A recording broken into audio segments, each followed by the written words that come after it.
digo sobresaliente porque todos son unos profesionales. A mí no me dejaban, Sí. a mí no me dejaban salir En tan ese- lejos en ese sí, entonces. en ese tiempo, Muy pequeño.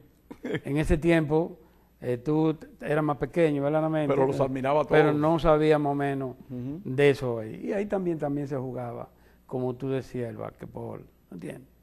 Pero, fíjate, por ironía, no duró mucho. Podemos decir que eso comenzó con la caída de Trujillo. En el 59, 60, comenzó a sucumbir.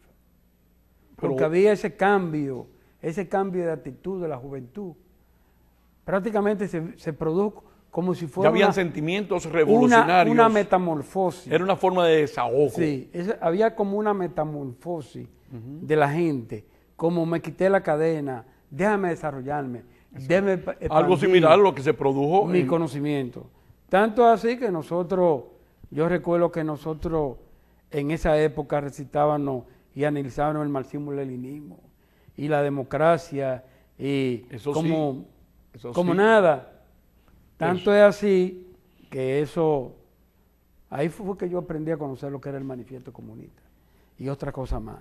Tanto es así que eso nos dio la oportunidad de tener un concepto más amplio de lo que era la familia, de lo que es la sociedad, la lucha de clase, lo que era el latifundio, lo que era La explotación del hombre por el hombre. la explotación del hombre por el hombre, lo que era la Pero- plusvalía. Sí, pero sin Sí. embargo, vale la pena, vale aclarar que ahora tú lo hablas y cualquiera cree que es sencillo.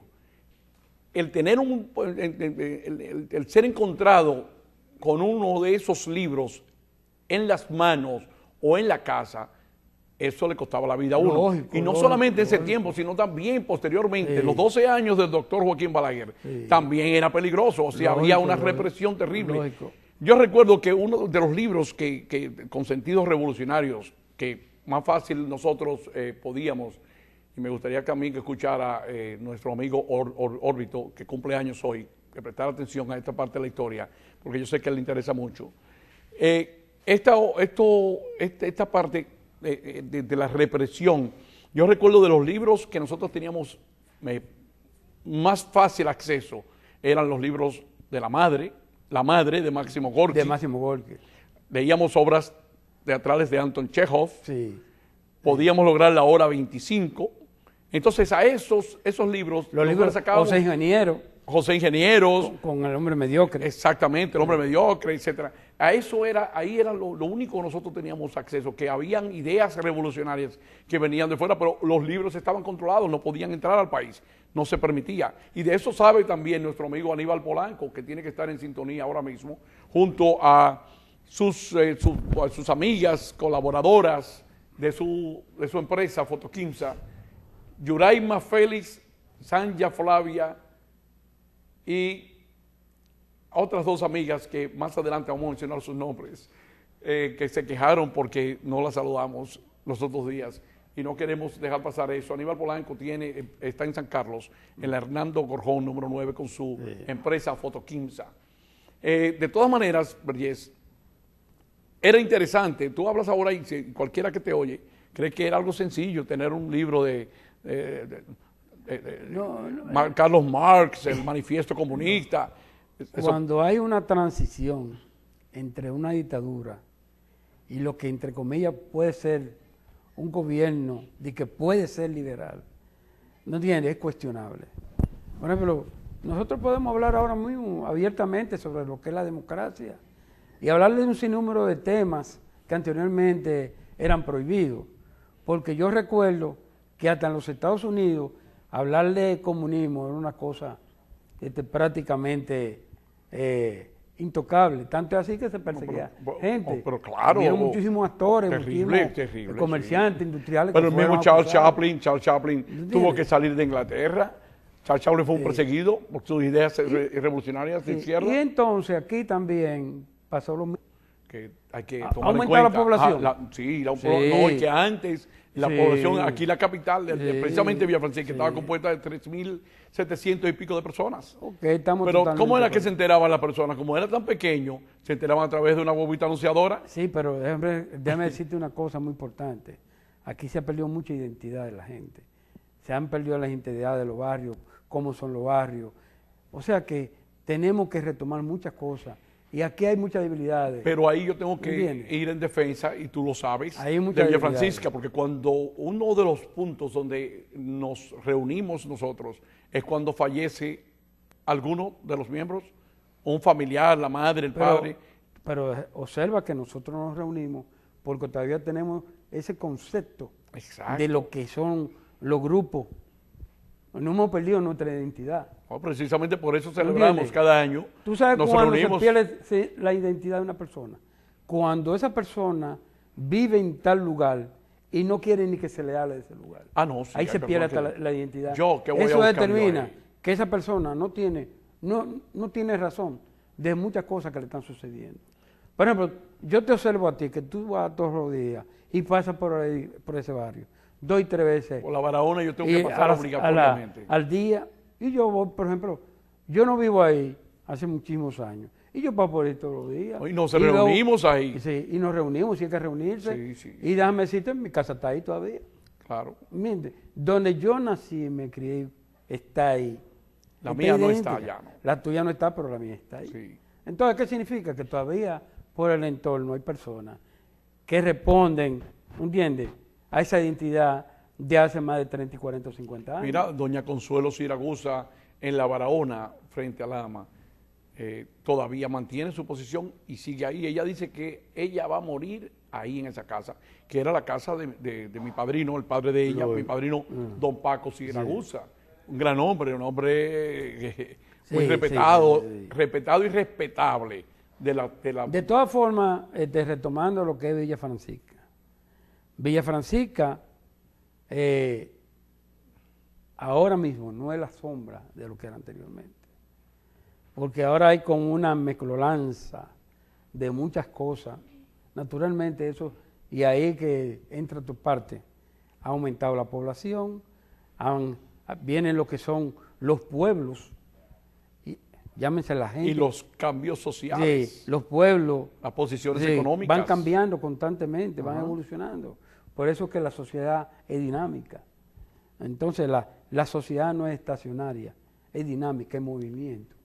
Lo que es hoy bueno, mañana ya no sirve y así sucesivamente. Reyes, pero Villa Francisca hay que hablar obligatoriamente de Villa Francisca, porque cuando se inició la lucha libre dominicana, Jack Veneno, el Vampiro Cao y demás, eso era nuestro tiempo. Vamos a ver quién está en la línea, por favor, con su permiso. Adelante, buenos días. Muy buenos días. A su orden. Uno de Villa Francisca. Bienvenido. Llegué de 4 años y tengo 69. Conozco la historia de Villa, lo menos lo que me tocó vivir. Y hay un dato que a usted se le está quedando. Ok. Villa Francisca, la histórica Villa Francisca, la batalla del puente, que es una de las epopeyas más grandes de la historia republicana, se ganó en Villa Francisca. Ok. Nuestros gallardos militares constitucionalistas, los Camaño, los Montearache, con el pueblo dominicano le ganaron la batalla a los antipatrias. Yo tengo muchos datos sobre Villa, de personas preclaras que descollaron, pero yo me mudé muy lejos y estoy un poco desconectado de Villa, pero yo conozco mucho a Villa. Y para mí sería un harto honor un día conversar con ustedes. Bueno, para nosotros será de sumo placer, inclusive, que usted nos llame, concerte una cita y podemos hablar sobre el tema. El lunes próximo, yo dije mañana, pero mañana es el tema, va a ser un tema diferente porque es el impacto juvenil dedicado única y exclusivamente a los jóvenes. Nosotros también somos jóvenes, pero a los más jóvenes. Sin embargo, yo con muchísimo gusto, usted cuando quiera puede pasar, pero ya que usted tocó ese tema, Briés, que era la otra fase, la otra parte que queríamos tocar, es la que tiene que ver con la Arzobispo Valera, antigua Escuela Haití, casa del padre Andrickson, frente al detallista, que además de ello, cuando retornemos, vamos a hablar sobre el Comando B3, que fue el primer comando que se formó durante la Revolución de Abril del año 1965 y que fue comandado por el comandante ya fallecido Norge Botello. Pero antes de eso, perdón, si me era permite, Vergés, Jacques Jabiuk. Sí, ese es ya el haitiano. Sí, Jacques ese Vieux. fue el primero que dirigió el Comando B3. Exacto. Jacques Jabiuk. Entonces, vamos a hablar sobre ese tema y yo creo que esto va a ameritar. Llamó, gracias.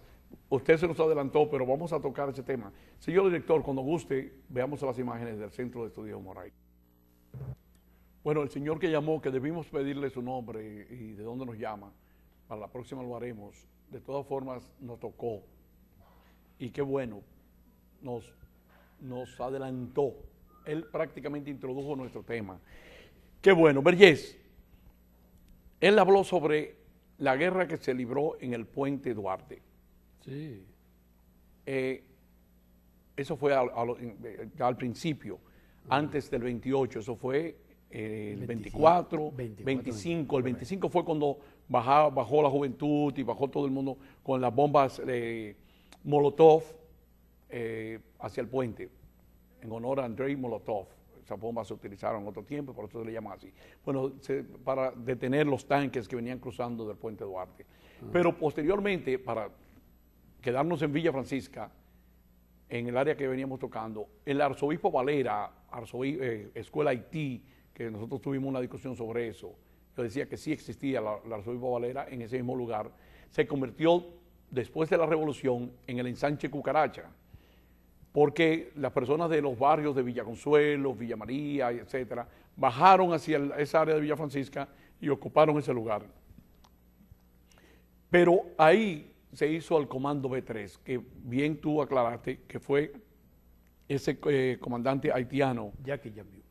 Jacques Vieux. Háblanos sobre ello, que murió inclusive en la Revolución de Abril. Sí, exactamente. Dicho sea de paso, permíteme decirlo, tú fuiste parte de ese comando. Sí, yo fui parte de ese joven. comando, Exacto. del Comando B3. Yo estuve en la avanzada en la Revolución del 1960. Los Hombres Rana estaba exactamente en la Barahona, casi esquina de Enriquillo. Exactamente. Y de ahí entonces Que era, en esa área vivía Heredia también. Sí, de esa área partía Montarache con los Hombres Rana. ¿No entiendes? Pero eso era Villanueva que vivía ahí también. Y había de los Rana. un sargento de apellido Villanueva que vivía ahí y otro Al lado de la farmacia de Próspero, que es uno de los amigos que aparece en la foto. Al lado de la farmacia de Don Basilio. De Don Basilio. Y que Don Basilio tiene un amigo, o un amigo nuestro, Próspero Basilio Jiménez, ¿entiendes? Más los otros hijos de él. Y ahí nosotros nos reuníamos. Yo recuerdo, siempre recuerdo, que en la Juan Bautista Vicini vi yo el primer jeep de la invasión norteamericana. Oye, el primer jeep. El primer jeep, sí, la primera. O sea, y digo que estaba perdido esa persona porque él andaba por ahí como si no hubiese pasado Exacto, sí, porque ellos no sabían. Es más, algunos de ellos creían que estaban en Vietnam. Sí, inclusive. Pero se sorprendieron por qué llegamos tan rápido. Sí, e inclusive, déjame decirte algo, ellos, algunos de ellos, en esa, porque se perdieron, fueron detenidos. Sí, sí, y ahí fueron apresados. que agarraron los primeros Sí. soldados norteamericanos. Y los jeeps y las armas. Y entonces ellos tenían un punto neurálgico donde ellos estaban postados. Y era en la José Martí, esquina Teniente María, donde hay ahí una fundación, o sea, un asunto de una guardería. Exacto, sí, Entonces, yo sé cuál es. existe todavía la guardería. Sí, que inclusive eso ahí. Sí, yo Todavía sé exactamente existe la cerca de la guardería. Nada Valverde. Yo conozco Y ahí esa. había un Sí, comando existe ahí de mismo, apoyo. todavía está. Todavía existe eso. Y había el comando de apoyo. En Bajando a ese la lugar. derecha. Y entonces el comando estratégico estaba exactamente. Oye, Vergés, nosotros no cogimos gustito. Yo creo que Vergés vamos a tener que continuar este programa para el lunes próximo. Para el próximo lunes. Porque Seguimos. se nos pasó el tiempo. Ok. Tenemos que agradecer sobremanera, Vergés, tu presencia y vamos a continuar el lunes porque esto es sumamente interesante. Señores, muchísimas gracias. Nos vemos el lunes y mañana con Impacto Juvenil, con nuestra joven Bueno.